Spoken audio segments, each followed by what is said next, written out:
दो चीज़ें आपने जहन में रखनी है। एक तो सोसाइटी इस टाइम मुकम्मल इज़्तिराब का शिकार है, हर शख्स इज़्तिराब में है।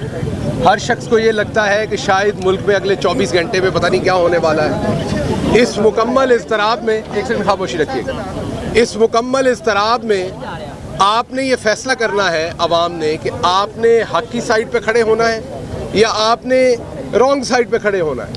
मुकम्मल जो इज़्तिराब की कैफियत है एक आम शहरी की, वो बहुत लंबी देर चल नहीं सकती। आपका बिजनेसमैन हो, आपके मीडिया के लोग हों, आपके आम शहरी हों, तमाम ही इज़्तिराब के शिकार हैं। भले वो लोगों पे कस्टोडियल टॉर्चर की बात हो, सेंसरशिप की बात हो, आज़म सवाती साहब की बात हो। तो मेरे ख्याल में जैसे फवाद साहब ने कहा, अब अदालतों को आगे बढ़ना पड़ेगा। अब अदालतों को इसके आगे अपना लाहे अमल तय करना पड़ेगा। चीफ जस्टिस ऑफ पाकिस्तान को इसके ऊपर एक फ़ैसला लेना पड़ेगा। उनको सिर्फ एक कमीशन ऐसा बना के जो एक अमूमी कार्रवाई करे और महीनों लटकती रहे वो कार्रवाई, उससे निकल के अब हतमी कार्रवाई की तरफ हमें बढ़ना पड़ेगा। इमरान खान साहब की जो FIR है, इसी को ले लीजिए और दूसरी चीज़ों को ले लीजिए। सिस्टम शायद पहले भी ऐसा ही था, लेकिन इस दफ़ा सिस्टम बिल्कुल नंगा हो गया है। सिस्टम ऐसा ही था आम आदमी के लिए, ये कोई पहली दफ़ा नहीं हो रहा जो हो रहा, आम आदमी के साथ ऐसा ही होता था। लेकिन इस दफ़ा क्योंकि बड़े कैनवस पे चीज़ें हो रही हैं, तो सिस्टम बिल्कुल जो है वो नंगा हो गया पहली दफ़ा, और आम आदमी को ये नज़र आया है कि उसकी वल्नरेबिलिटी कितनी ज़्यादा है। तो इसमें चीफ जस्टिस ऑफ पाकिस्तान का बहुत ही कलीदी रोल है। उनसे हम गुजारिश करेंगे कि एक इफेक्टिव इसके ऊपर इंक्वायरी होनी चाहिए। और जैसा कि खान साहब ने कहा कि जब तक शहबाज शरीफ जैसे लोग अपने ओहदों पे बैठे हैं तो इफेक्टिव इंक्वायरी हो नहीं सकेगी, क्योंकि वो उसको हर तरीके से जानबदारी के साथ दबाने की कोशिश करेंगे। पार्टी की सारी क़यादत इसकी क़यादत करेगी। इमरान खान साहब जो हैं वो जैसे ही हम पिंडी पहुंचेंगे तो वहाँ पर वो भी पहुंच जाएंगे, ज्वाइन करेंगे, इसको लीड करेंगे वहाँ से। उससे पहले पार्टी की जो क़यादत है वो पूरी की पूरी क़यादत जो है वो वहाँ से, जहाँ पर मौज़म गोंदल शहीद हुए वहीं से, जैसा कि चेयरमैन ने ऐलान किया, वहाँ से वो चलेगी। रही बात आपके सवाल की, तो मेरा नहीं ख्याल कि उसमें कोई जवाब देने की ज़रूरत है, वो सबको यहाँ है, उस पर कोई जवाब देने, वो आपसे चलना नहीं ना, आपकी पी निकल जानी साथ ही। ये बातें ये की जा रही है कि सीएम पंजाब जो है परवेज लाई, उनका भी कोई मसला चल रहा है, कोई आपस में इमरान खान साहब को लेके, इस बात को क्लियर कर दें। उसका कल आगे चलते हैं, उसका कल इमरान खान साहब एक बयान दे चुके हैं और आप मुनस अलाई साहब का ट्वीट देख लें, वो उस बयान को ट्वीट भी कर चुके हैं, तो वो ज़रा थोड़ा सा देखें कि हमारी टीम जो है वो भी आज सेमीफाइनल में है, जिसके ऊपर पूरी कौम ही आज जो है खुश है। और दूसरी खुशी हमें इस बात की है कि आज इमरान खान जो हैं वो हॉस्पिटल से डिस्चार्ज हो गए हैं, वापस अपने घर जो है वो रवाना हो गए हैं।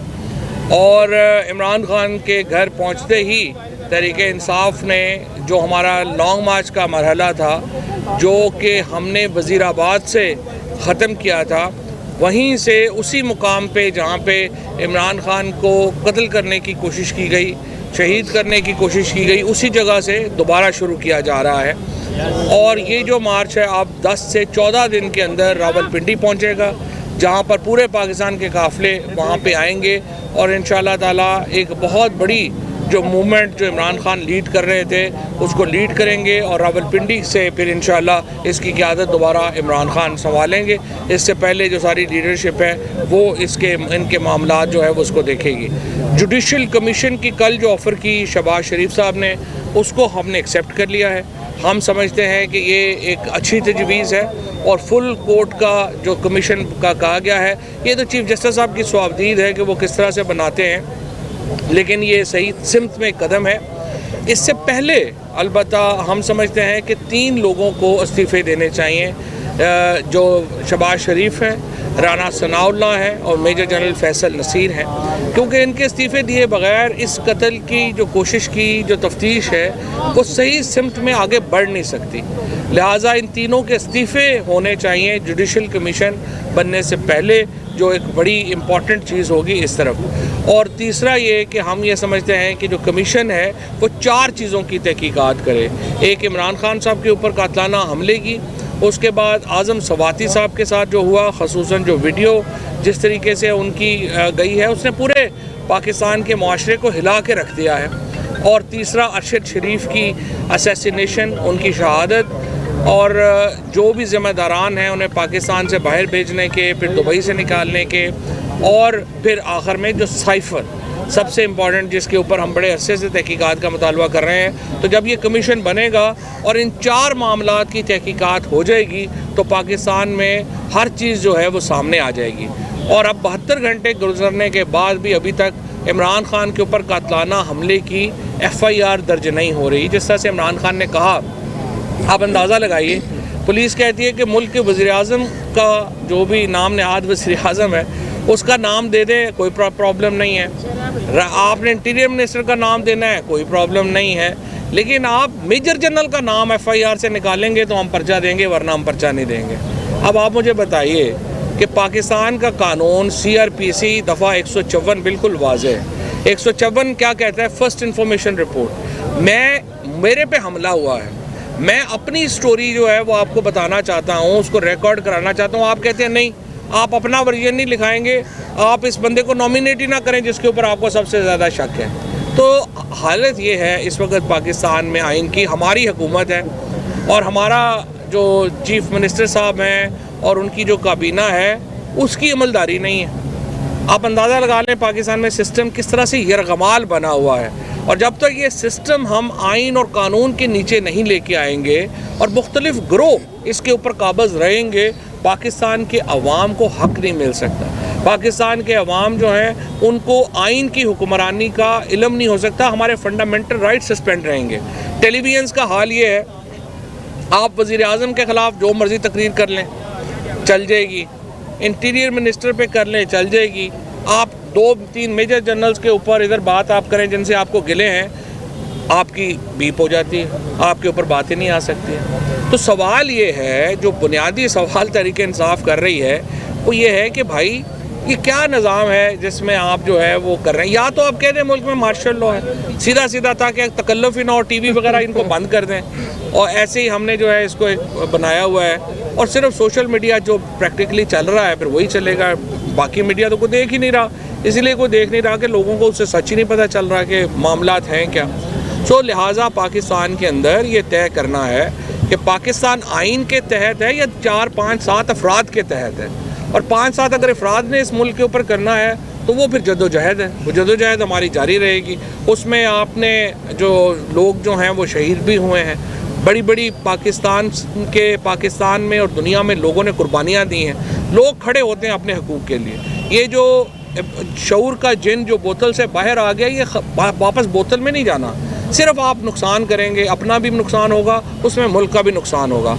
लिहाजा ये जो सेंसरशिप्स हैं इनको हटाया जाना चाहिए, लोगों को फ़ैसला करने दें, कानून को फ़ैसला करने दें। और चीफ़ जस्टिस साहब के लिए मैं ये कहूँगा कि देखिए, सदा बादशाही अल्लाह ताला की है। कोई भी ना सारी उम्र किसी ने चीफ़ जस्टिस रहना होता है, ना किसी ने सारी उम्र जो है वो फ़ौजी जनरल रहना होता है, ना किसी ने सारी उम्र वज़ीर-ए-आज़म या सदर रहना होता है।